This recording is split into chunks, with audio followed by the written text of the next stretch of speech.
cette année, je m'y remets, c'est ce qu'on dit évidemment tous les ans au mois de janvier. Il y a une solution peut-être pour transformer l'effort en plaisir, le jeu vidéo. Oui, c'est ça. Il y a les salles de sport qui sont en train de se réinventer sur le modèle de ce qu'on appelle l'exergaming, c'est-à-dire le mélange d'exercice, enfin exercise et gaming. En gros, le principe, ça va être de gamifier le sport pour fidéliser finalement les clients, parce que les salles de sport en général, leur modèle économique, c'est plutôt de faire en sorte que les gens ne reviennent pas. On s'inscrit au mois de janvier et au mois de février, on a oublié qu'on avait une carte, et donc là le principe, c'est qu'on va transformer toutes les activités en une sorte de jeu vidéo. Donc ça peut prendre la forme d'un mur d'escalade avec de la réalité augmentée, où on va projeter sur le mur d'escalade un certain nombre d'informations numériques qui vont rendre les choses beaucoup plus ludiques. C'est-à-dire que vous allez avoir, je sais pas, une balle virtuelle qu'on va se passer d'un côté à l'autre du mur, de la lave qui va monter comme ça progressivement, et il faut monter le plus vite possible pour échapper et ne pas se faire rattraper par la lave. On peut imaginer plein de choses, l'idée étant d'oublier qu'on est en train de souffrir et de suer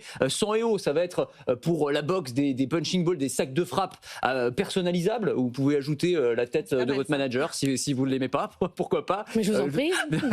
Je sais pas, chacun fait ce qu'il veut après. Ou alors des tapis où on va passer des niveaux, gagner des points avec de la détection de mouvements. Vraiment, le principe, c'est on oublie qu'on est en train de se fatiguer, et comme ça, on revient à la salle la semaine d'après. Avec évidemment une couche d'IA. Avec évidemment une couche d'IA. Ça, c'est en train de devenir un gros argument commercial pour certaines salles de sport, de proposer des entraînements sur mesure grâce à l'intelligence artificielle. Donc, on va avoir par exemple des appareils de musculation de nouvelle génération où on va oublier, vous savez, les poids et les charges traditionnelles. On va remplacer ça par des systèmes de résistance qui vont être personnalisés en fonction de la personne qui se trouve sur l'accessoire. C'est-à-dire qu'en gros, on va créer un profil et on va savoir, en fonction de votre poids, de votre taille, de vos objectifs, de vos habitudes, exactement le poids qu'il faut vous mettre, les charges, le nombre de répétitions, l'amplitude des mouvements. Ça, c'est des choses qui, à part les pros du bodybuilding et les pros des salles de muscu, et c'est vrai qu'il y en a de plus en plus, on ne sait pas forcément exactement comment s'y prendre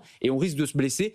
Avec l'intelligence artificielle, on va avoir des choses qui vont se faire de manière sur mesure et complètement optimisée. Plein de startups se mettent sur le créneau de la salle de sport du futur. Oui, absolument. On a bien vu qu'il y avait un créneau. Alors ça peut être pour inventer des nouveaux types de matériel. Ça peut être, par exemple, d'ajouter de la réalité virtuelle sur les vélos et les tapis de course. Ça, c'est hyper marrant. Vous avez par exemple un vélo de course. Rien de plus ennuyeux, franchement, que faire du vélo, que ce soit vélo d'appartement ou dans la salle de sport. Vous allez coupler ça avec un casque de réalité virtuelle. Ah, et on se promène. Voilà, exactement. Transporté virtuellement sur le Mont Ventoux, vous tournez la tête à gauche, à droite, vous allez avoir le décor, le paysage qui défile. Et on vous souffle dessus. On vous souffle dessus éventuellement, et surtout, la résistance du vélo va s'adapter en fonction de ce que vous êtes en train de faire. Donc si vous êtes sur le Mont Ventoux, là vous allez vraiment souffrir, tout simplement, mais là encore en s'amusant. C'est tout l'intérêt de ces nouveaux agrès. Tiens, d'ailleurs, ça avait été testé, cette technologie, par Thomas Pesquet dans la Station spatiale internationale. Merci Anthony Morel.